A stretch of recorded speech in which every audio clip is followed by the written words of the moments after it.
Have you ever had a conversation that left you feeling unsettled? Like something was off, but you just couldn't put your finger on it? Maybe it was the way someone looked at you when they asked a question. Or the tone they used. Friendly on the surface, but somehow it made your stomach twist. If that sounds familiar, you're not alone. Especially as we get older. We tend to believe we've seen it all. We've raised families, worked hard, learned some tough lessons, and we like to think we can spot dishonesty from a mile away. But here's the truth. Not all manipulation looks like manipulation. Sometimes it sounds like kindness. That's why today, we're going to talk about something that doesn't get enough attention. The kinds of questions people use.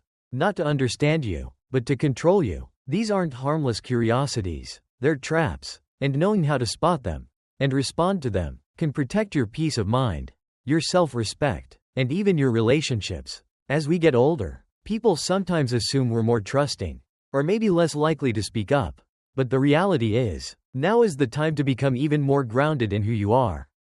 Not less. You've earned the right to protect your boundaries without guilt. So if someone ever asks you a question that makes your chest tighten, or your voice catch in your throat, pay attention. That feeling could be your greatest protection. Let's start with one of the most common and sneakiest manipulative questions out there. Don't you trust me? At first glance, it sounds sweet, innocent, maybe even a little hurt. But look closer. That question isn't really about trust. It's about pressure. It's about making you feel like you're the problem for asking a question or needing clarity. Imagine this. You're having a conversation with someone, a friend, a family member, maybe even a caregiver or neighbor, and you ask something simple like, "Can you explain that again?" Or, "That doesn't quite make sense to me." Instead of answering directly, they lean back and say, "Don't you trust me?" Just like that, the entire conversation shifts. Now it's not about facts. It's about your loyalty, your trust, your character. Suddenly you're on the defensive. That's no accident. That's manipulation. The person doesn't want to explain themselves. They want to shut you down. And if you're like many people who were raised to be polite, to avoid conflict, or to give others the benefit of the doubt, you might find yourself backing off even when your gut is screaming that something's wrong. But here's the truth you need to hold on to. Asking questions isn't rude. Wanting clarity doesn't make you difficult. In fact, it shows strength, confidence, wisdom. So the next time someone asks, "Don't you trust me?" don't take the bait. You don't have to get angry or start an argument. Just stay calm, grounded. You can say something like, "Trust is important to me. That's why I ask questions. It helps me understand better." That one sentence reclaims your power without creating unnecessary conflict. Let me tell you something I've learned the hard way. The people who are honest, who care about you, who deserve your trust, they welcome questions. They don't get defensive or try to flip the script. They explain, they listen, they respect your curiosity because they have nothing to hide. Now let's move to the second question that can be just as slippery. Why would I lie? On the surface, that might sound like a reasonable thing to ask. But take a moment and think about what it's really doing. It doesn't answer your concern. It doesn't explain anything. What it does is put you back on your heels. As if the very act of questioning someone is an insult. It's a way of turning your focus away from what they did and placing it squarely on your doubts. It's emotional sleight of hand. One moment you're asking for clarity, and the next you're defending your right to ask it all. Let's say someone offers you a business opportunity, or tells you about a financial deal, or even just recounts something that happened in the family. You pause. Something doesn't quite add up. And when you voice your concern, they smile, that calm, confident smile, and say, "Why would I lie?" Now you're stuck. Because the truth is, most of us don't want to think the worst of people, especially if they seem nice, or have a good reputation, or have been in our lives for a long time. But people don't lie because they have a good reason. They lie because they want something. It could be control. It could be protection. It could be something as simple as saving face. Don't let that question silence your instinct. If something doesn't feel right, it's okay to press for more information. In fact, it's wise. Instead of getting caught in the emotional spin, come back to your center. Ask yourself, does this make sense? Can I verify this? Do I feel pressured to stop asking? If the answer is yes, that's a red flag, not a sign to back off, but a sign to lean in with caution. I once knew a woman in her 70s. Let's call her Margaret, who got caught in this exact trap. A distant nephew came to her one day, asking for a loan, Said he was starting a new business and just needed a little help to get it off the ground. Margaret, being kind-hearted, asked for details. He smiled and said, "Come on, Aunt Margaret, why would I lie to you?" And just like that, she felt guilty for even asking. She wrote the check. 6 months later, she found out the business never existed. And the hardest part wasn't the money. It was realizing she had ignored her gut because someone made her feel bad for questioning them. That's the danger of this kind of manipulation. It's not loud. It doesn't yell or threaten. It whispers. It hides behind a smile. It makes you feel like the one who did something wrong. But not anymore. Not now that you can see the pattern.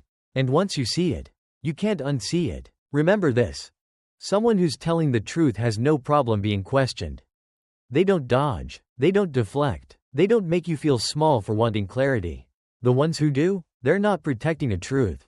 They're hiding a lie. So the next time someone tries to steer you away from your instincts with a phrase like, "Why would I lie?" Pause, breathe, and don't be afraid to ask for more.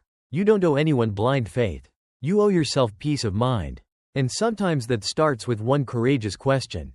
Now let's keep going. There's another kind of question that might seem like a sign of closeness, but can actually be the start of a deeper manipulation.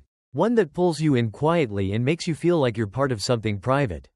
When in reality, it's a trap designed to test your loyalty.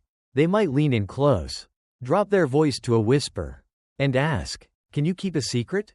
It sounds innocent enough, even flattering, like they're trusting you with something special. But be careful. This question can carry more weight than it seems. Because what it's often really asking is, will you stay quiet, even if what I tell you doesn't feel right? Now, I'm not saying every secret is a red flag. Of course not. Sometimes people just want a safe space to share something personal. That's human. But when someone uses the idea of secrecy to bind your silence, especially before they've even told you what the secret is, that's something entirely different. That's not connection. That's control. Let me share a story. A gentleman I spoke with a while ago, let's call him Frank, had retired from a small company where he'd worked for over 30 years. After he left, a younger coworker called him out of the blue and said, "Frank, can you keep a secret?" Naturally, Frank said sure, out of habit, maybe out of kindness. Then the man revealed something troubling.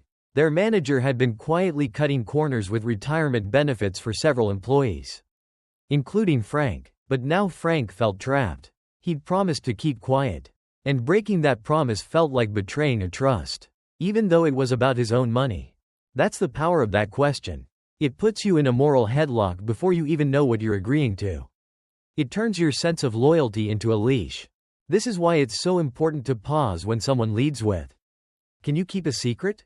Ask yourself, why do they want it to be a secret in the first place? Is it to protect someone?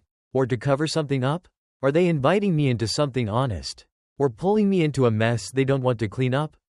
One of the most powerful things you can do in that moment is to delay agreement.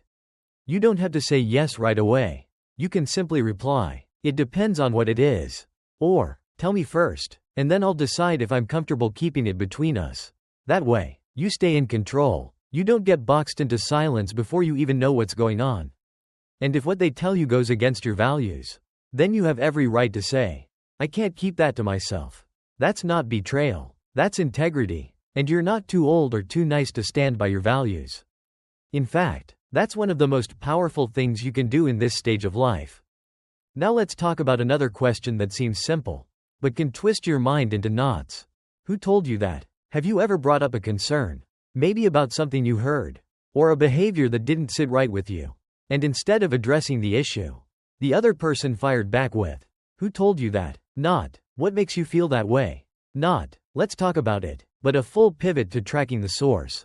That question might sound curious, but it's usually not about finding the truth. It's about changing the subject. It's about making you feel like the bad guy for even knowing something in the first place. Suddenly, the conversation isn't about what happened. It's about your loyalty, about whether you're spreading gossip or getting involved in things that aren't your business.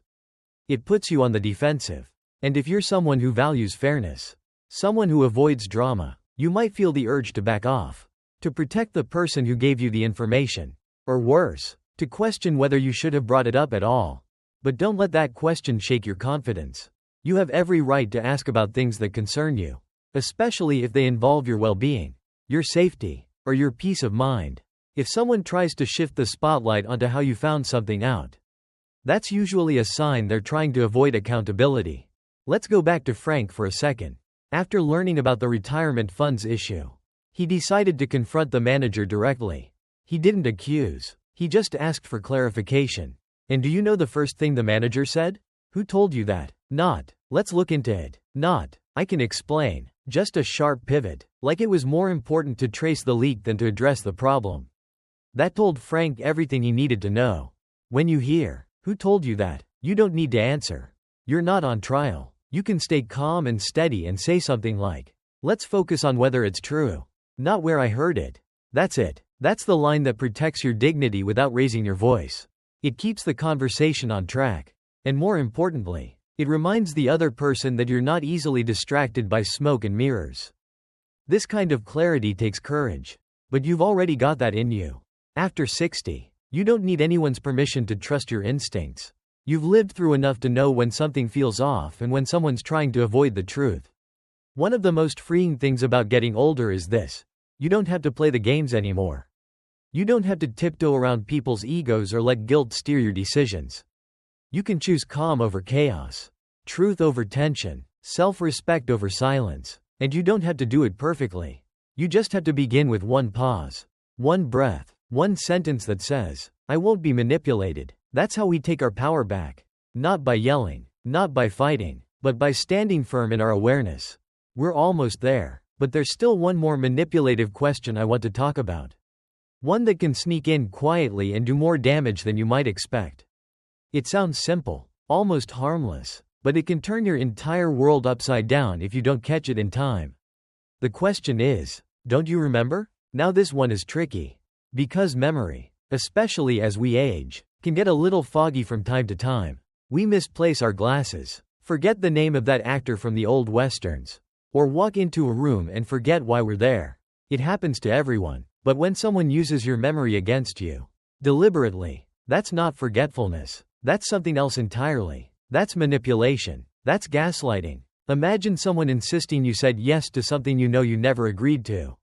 Or saying, "We talked about this last week," when you're sure the conversation never happened. And when you question them, even gently, they act surprised, or hurt, or so convincingly calm that you start to doubt yourself. That's how gaslighting works. It doesn't just try to change what happened. It tries to change what you believe happened. It targets your confidence, not your memory. And once that seed of doubt is planted, it can grow fast. Suddenly, you're wondering if maybe you did forget something. Maybe you're overreacting. Maybe it's all just a misunderstanding. But here's the truth. People who care about you will never weaponize your doubt. They won't twist your uncertainty to get their way. They won't insist they're right just because you're not sure. Manipulators, on the other hand, count on that pause. They count on that moment of hesitation. Because that's when you're most likely to back down. I heard from a woman named Joyce, a retired teacher in her early 70s. She told me about a time her daughter asked to borrow money for a small expense. Joyce agreed, happy to help. But a few months later, when Joyce brought it up again, just casually asking when she might get it back, her daughter looked stunned and said, "Don't you remember? You said it was a gift." Joyce didn't remember saying that. In fact, she was sure she hadn't. But her daughter seemed so certain, so detailed in what she claimed Joyce had said, that Joyce started to question her own mind. "Maybe I'm slipping," she told herself. "Maybe I did say it was a gift." That self-doubt haunted her for weeks. Not because of the money, but because she no longer trusted her own memory. And that's the worst part about this kind of manipulation.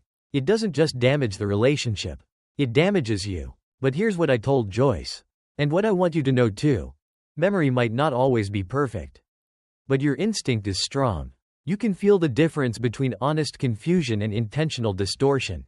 You can tell when someone is trying to explain, versus when someone is trying to rewrite. So how do you protect yourself? First, take your time. If someone says, "Don't you remember?" and you feel that rush of panic, pause. Don't agree. Don't argue. Just breathe and say, "That doesn't sound familiar to me. Let me think about it." That simple response gives you space. It puts the brakes on the manipulation. Second, write things down. It doesn't matter if it's a sticky note on the fridge, or a little notebook you keep by the phone. Document important conversations. Keep track of dates, promises, agreements. You don't need a perfect memory when you have a paper trail. It's not about paranoia, it's about peace of mind. And third, and this might be the most important, trust yourself. You've lived a full life. You've made decisions, handled conflict, cared for others, and come through the fire more than once. If something doesn't feel right, honor that. You don't need to be 100% certain to stand your ground. You just need to be centered in your values, in your awareness, and in your right to ask questions, no matter how old you are. Let me say something clearly. Your mind is not up for negotiation. Your perception, your clarity, your voice, they belong to you. And anyone who tries to shake that, twist it, or erase it, is not operating from a place of love or respect. Now, let's take a breath together. We've talked about some heavy things today. And if any of it hit close to home, know this: you're not alone. Many people, kind, thoughtful, well-meaning people, have been caught in these emotional traps. And it's not because they're weak. It's because they care, because they want to be fair, because they value connection. But caring for others doesn't mean silencing yourself. Being fair doesn't mean being fooled. And seeking connection doesn't mean sacrificing your peace. The good news is, every one of these manipulative questions, don't you trust me? Why would I lie? Can you keep a secret? Who told you that? Don't you remember? They all lose their power the moment you recognize them. That's the real key: awareness, calm, clarity, the tools of wisdom you spent a lifetime earning. So let's take a moment to let all this sink in. If any of these situations have happened to you, if you've ever walked away from a conversation feeling off balance or second-guessing yourself, you are not weak. You are waking up, and that awareness is power. You don't have to raise your voice to be strong. You don't have to be suspicious to be wise. All you need is that quiet strength inside that says, I will not be pressured. I will not be guilted. I will ask the questions I need to ask, and I will not apologize for it. That's the foundation of trust. Not blind faith, not silence, but truth. And that starts with you. So if this message resonated with you, if something in it made you think or brought you comfort, I'd love to hear from you. Share your thoughts or your story in the comments. Have you ever faced one of these manipulative questions? What did you do? What would you do differently now? And if you found this helpful, please give the video a like and subscribe to Strong Elderly Life. This channel is here to support your journey with strength, awareness, and real-life tools for navigating everything that comes with aging: the joys, the challenges, and the power of owning who you are. Here's to living with more peace, more confidence, and more truth. No matter what age you are, you've earned your wisdom, you've earned your voice, and you deserve a life where trust isn't forced. It's earned, honored, and freely given. Stay strong, stay sharp, and remember, the more clearly you see the truth, the harder it becomes for anyone to take your power away.